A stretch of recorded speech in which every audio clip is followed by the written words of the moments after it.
আল্লাহ তাআলা যদি আপনার থেকে কিছু কেড়ে নেয়, বুঝে নেবেন সেটা আপনার জন্য ভালোর চাইতে ক্ষতির সম্ভাবনা বেশি বলে রব সেটা কেড়ে নিয়েছেন।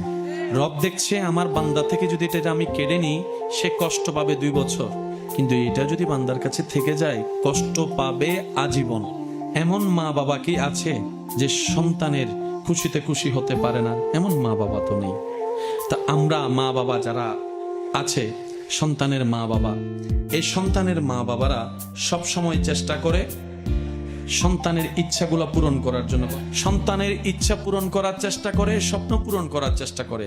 কিন্তু ক্লাস 4 এর সন্তান যদি বলে বাবা আমাকে একটা আইফোন দাও, দিবে? বলেন না দিবে?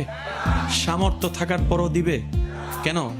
মা বাবার জ্ঞান বলছে এটা তার লাভের চাইতে রব্বুল আলামিন তার চাইতে বেশি ভালোবাসে। মা বাবা আমাকে যতটুকু আপনাকে যতটুকু ভালোবাসে, এই জিনিসটা আপনার আমার একটু বোঝা দরকার।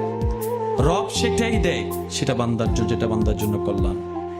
বান্দা চেয়ে নেওয়া আর রব খুশি হয়ে দেওয়ার মধ্যে আসমান জমিনের পার্থক্য আছে না নাই?